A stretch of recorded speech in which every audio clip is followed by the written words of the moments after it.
We're now moving from our IKs to create our joints to control our IK system. Now, we're going to create joints, so I'm just going to go into my skeleton and go into my joint tool. But we're not creating joints to bind geometry to. We're actually using our joints as a stand-in to control our IKs that we just created. So our first thing is we need a joint that's going to be positioned right at our heel. Then we're going to come all the way up and then go to our toe. So we're going to skip our ball and go to toe, and then we're going to move up to the ball and then up to the ankle to finish off with. This is why it's called a reverse footlock system, because it's actually going reverse back up the foot. So now with we're going to do our heel.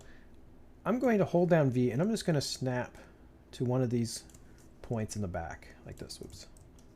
So now with our joint laid out and a snap there, this is not a good position to pivot the heel on. I'm going to middle mouse click. There we go. So it might take a couple clicks to middle mouse to have it pop up, but we're just going to click on one of the axes, the Y. I'm going to translate it down, and I'm going to click the Z and I'm going to move it forward. And I'm just trying to get the place where the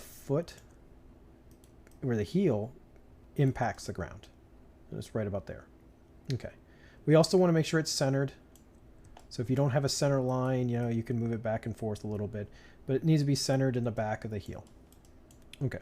So now when that's done, we are going to hold down V and we're going to snap right onto this toe. So I hold down V. And I go through now. All these other joints, all these vert points are kind of getting in the way. So I'm going to hide my geometry. Okay. Now I lucked out. I don't think it's directly on. So I'm going to undo. And I'm going to hold down V and I'm going to snap it back onto there. So we want it right on that. I mean, no deviation. It's got to be straight on that joint for the toe. And then we're going to hold down V again. And I'm going to click and I'm going to come back and I'm going to snap right to our ball. And I'll hold down V and I'm going to snap again to our ankle. Like that. Now if you notice, we have our joints here like this. So it goes from the heel to the toe to the ball and to the ankle. Okay, now with creating our system for the other foot, I normally will just duplicate this and then slide it over. We'll just use these joints here. So the next step here, I won't mirror them because I don't want it to invert the axis. So we're now going to name all our joints. So I'm holding down shift and just expand our joint chain. I'm going to say this is our left and this is our heel. So it's our first joint. Left heel RFL, like that. Then we're at our toe. So I'm going to say our left toe RFL, then the ball, left ball RFL, and then finally the ankle, left ankle RFL.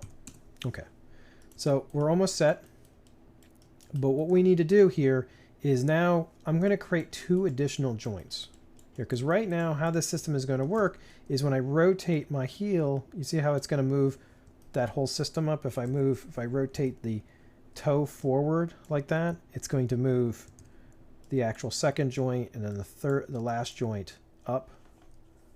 So I'm going to do that and so forth. But what I want to do is with our character,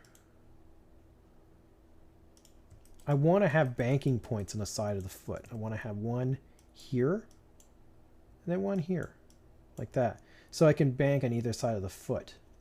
So to start this, I'm just going to create two joints right off the bat. I'm going to grab a joint and I'm going to snap one to the inner bank. Hold down V I said, and then I snap it to the end here and I hit middle mouse and drag it down so that it actually does impact where the foot is.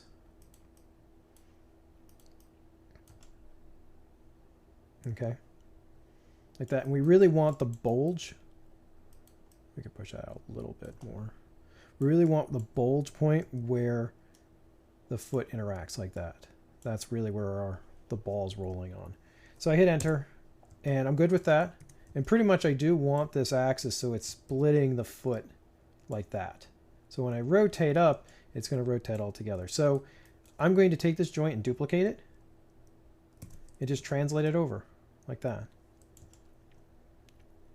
A weird thing here is that I'm not really worried about the orientation change that much on these because we're not using it as binding joints. So this is going to be our inner bank. It's going to be a left inner bank.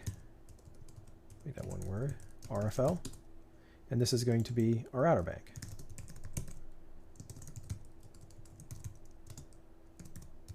Okay, so with those done, what I want to do is I want to parent these joints here, these little 2 extra inner and outer banks in sequence. So let's say we want, when I rotate up this joint, the other one moves with it. So I'm just going to middle mouse drag my outer underneath my inner bank.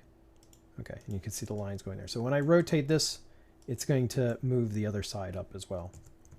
Okay, so how this is going to work now is that we want to integrate this joint chain into our rest system. So how this needs to work is the values coming from our heel need to flood like water down to the next joint. Well, what we're going to do is we're doing a bypass. So instead of actually coming down here, we're going to bypass this and go right to our outer bank, and that's going to come to our inner bank, and then we're going to fix that back up like this. So I'm going to go into mine and say, okay, well, the heel's the parent, so I'm going to parent the inner bank to the heel. And we'll see we got this we have these 2 pipes moving down that values are going to try to flood through like that. And we want 1. So now that our bank is in here, I'm going to take my outer bank, and that's going to be the parent to the toe, because the toe is kind of diverting off. And you see what happened now? Now instead of values coming straight down to the toe, they're being redirected through our inner bank and then to our outer bank and then up to the back up to the toe.